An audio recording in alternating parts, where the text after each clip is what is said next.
Un deuxième invité sur ce plateau, je l'ai annoncé tout à l'heure, il s'appelle Papi Tamba, politologue. Bonsoir et bienvenue sur ce plateau de Télé 50. Bonsoir, merci. Alors, Jacques Mbadou et Déon Koussou s'affronteront en second tour, déjà le 31 octobre à Matadi. Alors qu'à Kisangani, ce sera Jean Tokole qui a obtenu 42 voix, se mesurera à Jean Bamanissa, 27 voix à la grande surprise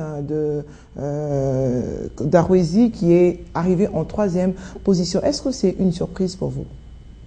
Vous savez, tout résultat dans le contexte d'une élection est toujours une surprise, qu'on gagne ou qu'on perde. Pourquoi? Parce que rien n'est gagné d'avance. Personne ne peut prétendre dire que on peut connaître les résultats d'une élection avant même que les résultats ne soient prononcés. Même quand on parle favori? On peut partir favori, cela n'empêche qu'on soit toujours prudent. Parce que aussi, s'il y a certains favoris qui ont connu certains ballottages, les urnes ont un secret et ce secret-là se révèle que les jours qu'on promulgue les résultats. Bon, maintenant, par rapport à cette situation, pour nous qui sommes de la majorité, bon, c'est clair que ce qui s'est passé à la province orientale, ça peut être une déception. Comme d'ailleurs on a pu constater, la gauche, à un certain moment en France, s'était réunie autour du candidat Ségolène Royal. Il n'y avait plus à se poser des questions, est-ce qu'il y avait meilleur candidat par rapport à Ségolène Royal ou pas. La gauche a perdu et la gauche a tiré des conséquences. Donc nous sommes devant cette situation et ça prouve que la démocratie dans notre pays marche. Et il y a un autre message que je veux comprendre maintenant, c'est la perception même de la population locale. La démocratie de ce pays marche, excusez-moi de vous interrompre, mais il y a quand même un mot d'ordre qui a été donné, non, pour il n'y a pas de ce candidat. Non, ça dit, vous savez, Madame Joly, nous entendons certaines choses dans ces pays comme si on était dans un film de polar. Partout ailleurs, dans toute démocratie, lorsqu'il y a un enjeu politique qui se présente sur le plan national, les chefs de l'État, ça a été le cas pour Sarkozy, c'est le cas par exemple pour le président François Hollande ou pour d'autres présidents, qui est la personne qui a la légitimité la plus étendue, qui fait partie d'une famille politique. Ce chef de l'État motive ses troupes. Parce que ce chef de l'État, pour diriger, il a besoin de gens qui lui sont fidèles. Par rapport à la légitimité qu'il avait, ça veut dire qu'il avait un programme qui a été accepté. C'est toujours pour un chef de l'État difficile de diriger, par exemple, par rapport à un programme qui a été accepté par les peuples souverains, mais qui puisse connaître des blocages dans le cadre d'une cohabitation ou d'une province qui ne lui soit pas acquise. Voilà pourquoi il doit essayer de mettre son costume aussi pour maintenant se ranger derrière les candidats qui sont de sa famille politique, non pas pour donner des mots d'ordre, c'est pour pouvoir les motiver.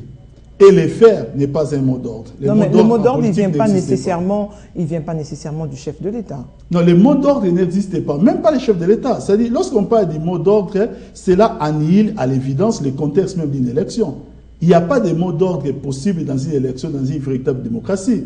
En revanche, on peut motiver, on peut essayer par exemple de stimuler et ainsi de suite dans le contexte d'un enjeu qui est assez important. Mais quand on dit mot d'ordre, ça voudrait dire que ou vous le suivez, vous êtes avec nous, ou vous ne le suivez pas, vous allez ailleurs. Et cela n'est pas le cas aujourd'hui.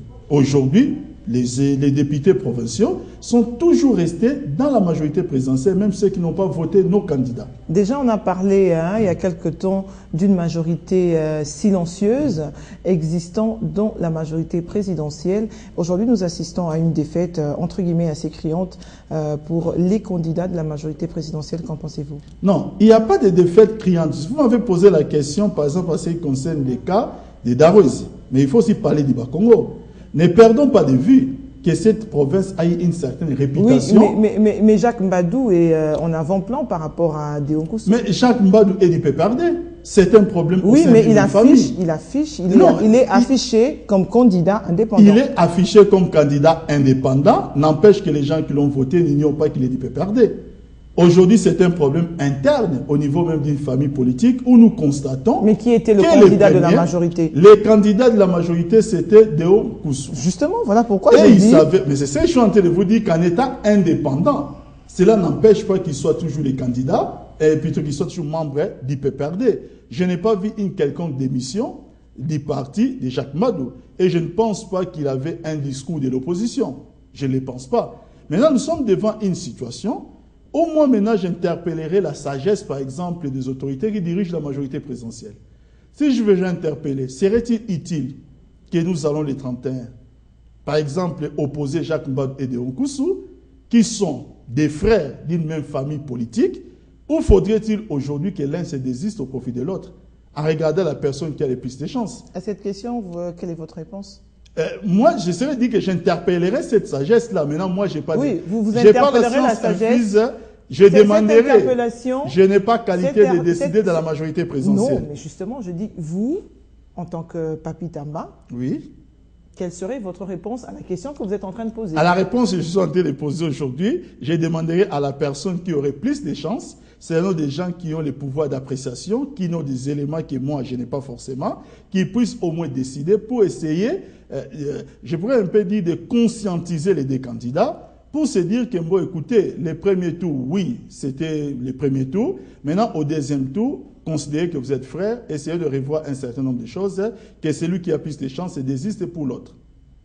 Justement, à ma question, vous n'avez toujours pas répondu. Mais j'essaie de répondre à votre question. Non. Peut-être pas avec les termes que vous aurez voulu entendre. On répond ou on ne répond pas. Bon, on n'essaye pas de répondre à une question. Vous êtes d'accord avec moi? Madame, je suis d'accord avec vous. J'ai dit que j'ai répondu à votre question. Oui. Alors, pour reprendre, cette seconde course intervient déjà le 31 octobre, dans 2 jours. Si je ne me trompe pas, oui, exactement, dans 2 jours. Mais il y a quand même un candidat favori dans le Bas-Congo et même dans la province orientale. Alors, pour parler de la province orientale, selon vous, des 2 candidats, lequel serait favori?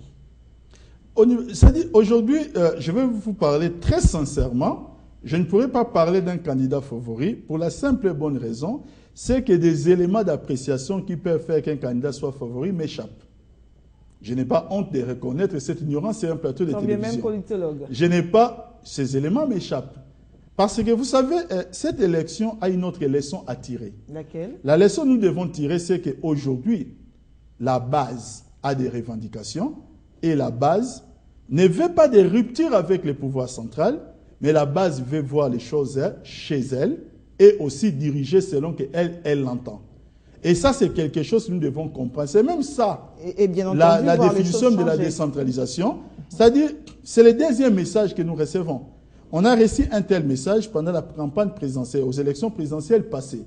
Nous avons vu que cette élection-là était une élection essentiellement des régions. Aujourd'hui encore, nous assistons nous sommes devant une situation où les régions, ou peut-être les provinces, ont des revendications et ils ont les critères déterminés par eux. Qui est la personne qui est porteur, par exemple, de l'espoir pour leur province? Ils n'ont pas besoin que cela leur soit dicté de Kinshasa ou que cela leur soit motivé de Kinshasa. Maintenant, aujourd'hui, ils veulent tout simplement que Kinshasa entre dans cette moule de comprendre les choses comme ils les comprennent. Papi ça, c'est un message fort. Ne pensez-vous pas qu'il faille remodeler les forces au sein de la majorité présidentielle pour que ce genre de surprise, je dirais désagréable pour la majorité présidentielle, ne se répète pas? Vous savez, lorsque nous devons considérer cela comme un échec qui doit amener à la refonte d'un système qui a été installé, c'est que nous ne comprenons pas que dans la vie, les mots échec peut exister, les mots victoire peut exister aussi.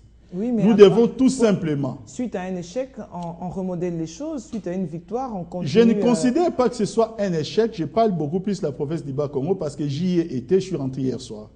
Je dis que je ne le considère pas comme étant un échec pour la simple et bonne raison, c'est que nous avons en deuxième tour en liste les 2 candidats qui sont d'abord membres de ma famille politique. C'est déjà pour moi une satisfaction.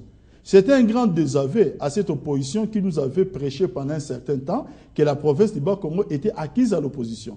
Là, nous voyons que l'opposition s'est partagée 2 voix sur les 28 et que les 26 sont partis du camp de la majorité. Ça, c'est une victoire à saluer. Maintenant, moi, par rapport à cela, c'est ce que je suis en train de vous dire, je ne peux pas les considérer comme étant un échec. Mais je voudrais tout simplement que nous puissions intégrer dans la chaîne des décisions l'aspect de savoir que la base a besoin d'être entendue et d'être en premier plan. Alors, Papi Tamba, une autre question pour vous. L'AMP, je dis tout à l'heure, le terme m'échappe, je dirais, a connu son premier revers, il faut le dire, depuis cette législature. Et même si on devrait parler de la législature passée, est-ce que vous ne pensez pas que cela donne une certaine force au sein de l'opposition, ou aux membres, je veux dire, plutôt de l'opposition? Moi, je dis bien que non.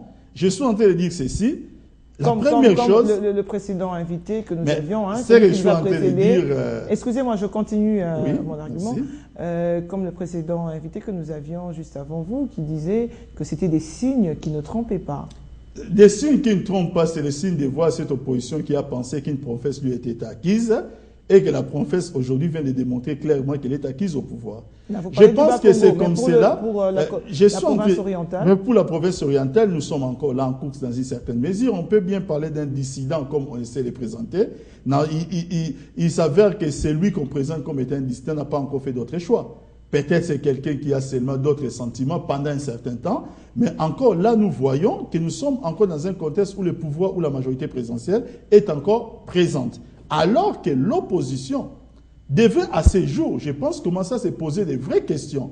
Tant que l'opposition congolaise va toujours continuer à considérer que la majorité est pour elle une unité de mesure, pour se dire que nous sommes bien parce que la majorité, par exemple, selon nous, a perdu, nous sommes mal parce que la majorité a perdu, cette opposition sera, permettez-moi l'expression, les suivistes de cette majorité jusqu'en 2050. Si un jour ils veulent prétendre, par exemple, exercer le pouvoir dans ces pays, il y a une chose à faire, c'est qu'il y a un tel enjeu qu'ils soient des hommes responsables. C'est-à-dire que nous constatons que si 28 députés, 26 ont voté pour la majorité. Là, ils se poseraient de vraies questions, ils se remettraient en cause et ils vont seulement considérer que cette province de Bas-Congo leur a échappé. Maintenant, dire que voilà, les candidats Déo, par exemple, a obtenu 12 points sur 28, les candidats Mbadou l'a dépensé, mais Mbadou est d'où? Je vais vous dire que Mbadou, c'est un camarade IPPRD. C'est connu. Et ça, ils doivent se poser cette question-là maintenant. Donc aujourd'hui, ils s'invitent dans un problème qui est interne. Qui ne dit pas au moment où nous sommes en train de parler qu'il y aurait des tractations, par exemple, entre deux frères, c'est-à-dire Mbadou et Déo, pour que l'un se désiste au profit de l'autre. C'est une bonne chose, mais pourquoi cela n'a pas été fait en amont? Non, vous savez, je vais vous donner un exemple de la France. J'aime bien l'exemple de la politique française. Je m'en rends compte. Je m'en rends compte parce que depuis que vous êtes sur ce plateau, vous parlez de François Hollande, vous parlez de Nicolas Sarkozy à tout moment. Bon, oui. Peut-être parce que bon, il y a quand même un certain nombre d'années que j'ai passé dans ce pays. Je vous le concède. Donc ça pourrait s'expliquer. Moi, je pense que pendant les primaires socialistes, il y a eu guerre entre les différents candidats. Mais quand il y a eu un candidat qui avait remporté, le candidat François Hollande, ils se sont tous rangés derrière le candidat François Hollande. La politique est dynamique. Et peut-y avoir guerre tant que les enjeux sont encore possibles. Mais lorsque maintenant nous sommes devant un cas de figure où nous constatons que l'opposition est inexistante, elle n'est plus là, que maintenant peut commander la sagesse? La sagesse commanderait aujourd'hui, au moment où nous sommes en train de parler, que les candidats Jacques Mbadou et les candidats Déo se retrouvent devant les autorités de la majorité pour que celui qui a plus de chances, qu'il puisse tout simplement désister au profit de celui qui a moins de chances et la majorité triompherait. Pourquoi? Parce qu'après tout, il y aura un seul gagnant et ce gagnant sera toujours un gagnant de la majorité. Alors pourquoi ne pas prendre des dispositions en amont que de les prendre en aval? Alors qu'est-ce que ça vous fait d'avoir, si jamais ce serait le cas pour la province du Bas-Congo, de remporter un des candidats D'autant plus que ce soit Jacques Mbadou, que ce soit Déo Nkoussou, ce serait un du PPRD. En fait, de la majorité, qu'est-ce que ça vous fait de vous rendre compte, vous en tant que majorité présidentielle, d'avoir raflé, je dirais, toutes les provinces de la RDC? Mais c'est des sentiments de satisfaction, surtout pour une province qui s'appelle le Bas-Congo. C'est pourquoi je me dis que quand l'opposition aujourd'hui se délecte, je me pose la question si cette opposition voit les choses comme nous le voyons. Je vais vous dire une chose. L'honorable Pouela, candidat, 0 voix. Kiakwama, l'autre là, je ne sais pas. Tous les candidats de l'opposition qui étaient là, échec et mat. Et l'opposition, malgré tout, trouve que c'est une victoire. Et il trouve que c'est un signe du temps qui marque la fin d'un régime. Là, franchement, devant une telle situation, permettez-moi, Madame Joly, de vous dire que j'avoue avoir une grosse tête, mais j'ai du mal à comprendre une telle attitude. Donc là, nous sommes devant une situation où j'ai d'abord des sentiments de satisfaction. C'est de savoir que dans cette province du Bas-Congo, réputée comme étant la province hostile au régime, Mais les grands électeurs, c'est-à-dire l'Assemblée provinciale, a fait le choix si deux candidats qui, ma foi, se retrouvent en deuxième tour, qui se retrouvent être les candidats du même parti ou la même famille politique, qui est la famille politique dans laquelle